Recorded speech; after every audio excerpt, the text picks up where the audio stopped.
On media news તરફથી આપનું હાર્દિક સ્વાગત છે। આજે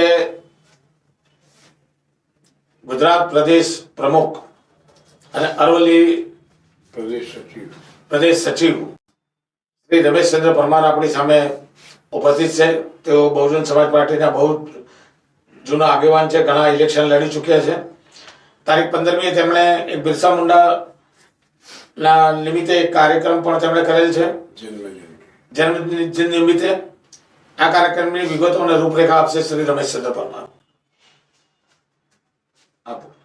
જય ભીમ સાહેબ। આજે 15 તારીખે અમે લોકોએ અરવલ્લી જિલ્લામાં બિરસા મુંડાની જન્મ જયંતિનો કાર્યક્રમ કર્યો। 15 તારીખે જે કાર્યક્રમ કર્યો એમાં બહુ અમને સફળતા મળી છે। અરવલ્લી જિલ્લાની અંદર પહેલી જ વાર બહુજન સમાજ પાર્ટીએ બિરસા મુંડાની જન્મ જયંતિનો કાર્યક્રમ કર્યો।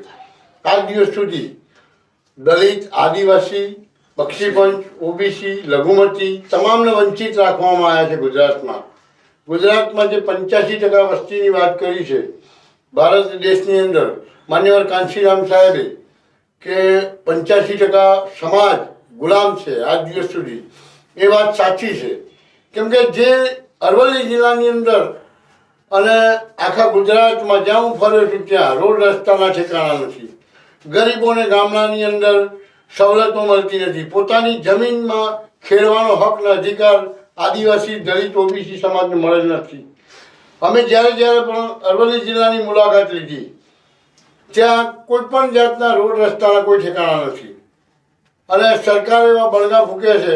75 વર્ષમાં કોંગ્રેસ અને ભાજપ બે સરકાર આવી ગઈ પણ કોઈએ કશું કર્યું નહીં અને ગરીબ લોકોને રોજીરોટીની બહુ મોટી જ વ્યથા છે।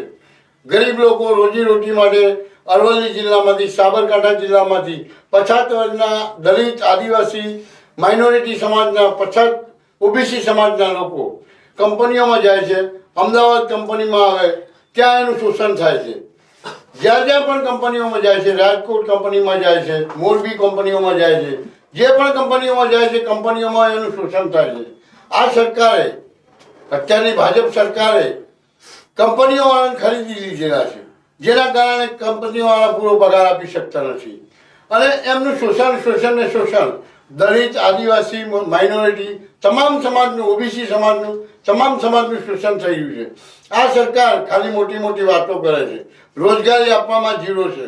કોઈ પણ અત્યારે ગામડાની અંદર માણસોને ચા પીવા માટે પૈસા નથી, ગરીબ માણસોને ત્યાં કોઈ પણ વ્યવસ્થા નથી, સરકારી દવાખાનાની, સ્કૂલોનું પ્રાઇવેટીકરણ થઈ ગયું છે। પ્રાઇવેટ સ્કૂલોમાં મોટી ફી આપી છે, એ આ લોકો ભરી ના શકે અને ભણી ના શકે। આ સમાજને ગરીબ રાખવા માટે અને ભણતર ના થાય, સમાજ આગળ ના આવે, એ પ્રવૃત્તિ ભાજપની સરકાર ચલાવી રહી છે। તમે આ સમાજને શું સંદેશ આપવા માંગો છો આ કાર્યક્રમ થકી? આ કાર્યક્રમ થકી સમાજને એક જ સંદેશ આપવા માંગુ છું કે તમે બાબા સાહેબ આંબેડકરે એવું કીધું છે કે શિક્ષા શેરની કી દૂધ है, શેરની કા દૂધ है, જો पिएगा वो दहाड़ेगा। તો સમાજની અંદર અમે એક એવી નવી ચાલુ કરવા માંગીએ છીએ કે ભાઈ શિક્ષણ તમે લો અને શિક્ષણથી જ તમે આગળ આવવાના છો। બાબા સાહેબ આંબેડકરે 36 ડિગ્રી લીધી, તો આજે વિશ્વની અંદર બાબા સાહેબ આંબેડકરના નામ છે અને 400 વર્ષમાં વિશ્વની અંદર કોઈ વિદ્યાર્થી નથી ભણ્યો એવું બાબા સાહેબ ભણ્યા અને 400 વર્ષના અંદર બાબા સાહેબને અત્યારે સ્ટેચ્યુ મૂકવામાં આવ્યું ઠેર। કોલંબિયા યુનિવર્સિટીએ સ્ટેચ્યુ મૂક્યું છે। સામાજિક ક્ષેત્રે તમે વાત કરી, તમે જ્યારે ઇલેક્શન પણ લડી ચૂક્યા છો, સાંસદનું પણ લડી ચૂક્યા છો, કોર્પોરેશન પણ, નગરપાલિકા પણ લડી ચૂક્યા છો। આગામી સમયની અંદર તમારી વિચારધારાને ડેવલપમેન્ટ કરવા માટે તમારી પાર્ટી થકી તમારી શું વ્યવસ્થા છે? અમે અત્યારે તો જે લોકો બેરોજગાર છે એ લોકોને અમે ગૃહ ઉદ્યોગ આપીએ છીએ। ગૃહ ઉદ્યોગ થકી રોજગારી આપવાના છીએ। અત્યારે નાના પ્રોગ્રામો કરી અને સાબુ બનાવવાના, કોઈ મરચું, હળદર, તેલ ગામમાં ઉત્પાદન કરવું અને ગામમાં વેચવું, દરેક માણસને અમે રોજગારી આપવાના છીએ। એસસી, એસટી, ઓબીસી તમામ માઇનોરિટી જેટલા પણ ગરીબ સમાજ છે, તમામ ગરીબ સમાજને અમે અત્યારે રોજગારી આપવા માટે સાબુનું ઉત્પાદન કરી રહ્યા છીએ।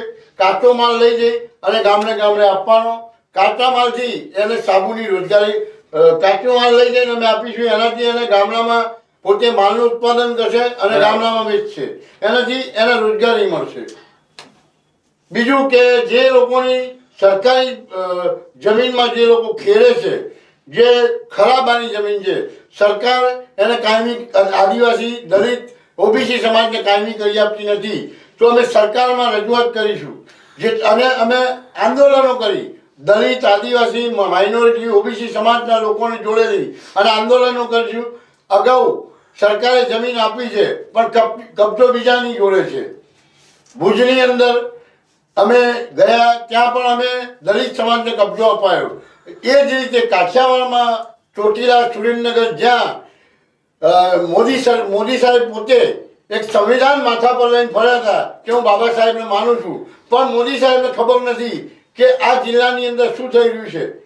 બરાબર, તો મોદી સાહેબ સુધી હું સંદેશો પહોંચાડવા માંગુ છું કે મોદી સાહેબ, જે સુરેન્દ્રનગરની અંદર તમે આજથી 25 વર્ષ પહેલા હાથી પર સંવિધાન પોતાના માથા પર લઈને ફર્યા હતા અને એવું કીધું હતું કે બાબા સાહેબના તમામ કાયદાઓને હું અનુસરી અને આ SC, ST, ઓબીસી, માઇનોરિટી સમાજને પોતાના હકના અધિકાર અપાઈશ. પરંતુ આજ દિવસ સુધી બેન માયાવતીએ 4 વાર ઉત્તર પ્રદેશમાં સરકાર બની, ત્યારે ઉત્તર પ્રદેશની અંદર બેન કુમારી માયાવતીએ બહુજન સમાજ પાર્ટીની સરકાર બનાવી. દરેક વ્યક્તિને 3 એકર જમીન આપી છે. દરેક વ્યક્તિને જેને મકાન નહોતા એને કાંચીરામ કોલોની બનાવી, બાબા સાહેબ આંબેડકર કોલોની બનાવી, તેમજ જ્યોતિબા ફૂલેના નામ પર જે લોકોને ત્યાં હાઈસ્કૂલો નથી ત્યાં હાઈસ્કૂલો બનાવી, સાવિત્રીબાઈ ફૂલેના નામ પર હાઈસ્કૂલો બનાવી, યુનિવર્સિટીઓ બનાવી. યુપીની અંદર 4 વાર બેન માયાવતીની સરકાર બની, 4 વાર ગરીબોને કામ આપ્યા છે, રોજગારી આપી છે. જ્યાં પોલીસની ભરતી કરી, શિક્ષકોની ભરતી કરી, જ્યાં જે લોકો કાયમી નહોતા એમને કાયમી કર્યા. અને ગુજરાતની અંદર ભારતીય જનતા પાર્ટીની સરકારે કાયમી કરવાની વાત કરવા છતાં એક પણ વ્યક્તિને કાયમી કર્યા નથી. નીતિન પટેલ સાહેબે જ્યારે ઉપમુખ્યમંત્રી હતા ત્યારે એમને એવું કીધું કે જે લોકો 10,000માં નોકરી કરે છે એ લોકોને કાયમી કરવા છે, પણ આ ભૂપેન્દ્ર પટેલ સાહેબની સરકાર આવી તે કોઈએ કાયમી કર્યા નથી. અને આ લોકો 10,000ના અંદર યુવાન છોકરાઓ બેરોજગાર બની અને કૂટાય છે. એમાં કોઈ તમામ લોકોને પ્રાઇવેટીકરણ કર્યું છે અને પ્રાઇવેટીકરણ કરી અને ખાલી 10,000માં નોકરી આપવામાં આવે છે. ખૂબ ખૂબ બહુ સરસ તમે તમારા વ્યથા રજૂ કરી છે. આપની સમક્ષ જે તમે પ્રશ્નો રજૂ કર્યા છે એ પ્રશ્નોને વાચા આપવાનું કામ ગુજરાત ઓલ મીડિયા આપની સમક્ષ રજૂ કરશે. જય હિન્દ, જય ભારત. સાહેબ, એક પણ મારે બીજી વાત કહેવી છે કે હું ગુજરાતના મુખ્યમંત્રીને આવેદનપત્ર આપ્યું છે કેવાયસી માટે. જે બાળકોને મતલબ સ્કોલરશીપ મળે છે, SC, ST, ઓબીસી, માઇનોરિટી, એ સ્કોલરશીપ બંધ કરવા માટે આ લોકોએ એની અંદર તમે બાળકોને લઈને જાઓ અને કેવાયસી થાય તો જ સ્કોલરશીપ મળશે. આવું ભૂપેન્દ્ર પટેલની સરકારે કર્યું છે.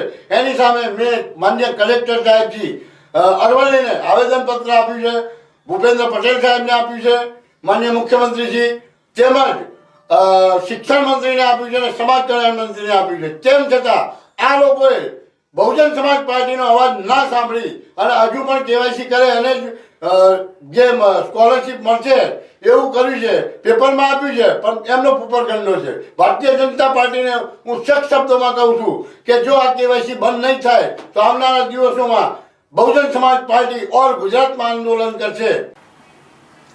ઓલ મીડિયા ન્યૂઝ તરફથી એન્કર હારૂન મંસૂરી, ખૂબ ખૂબ ધન્યવાદ, આભાર.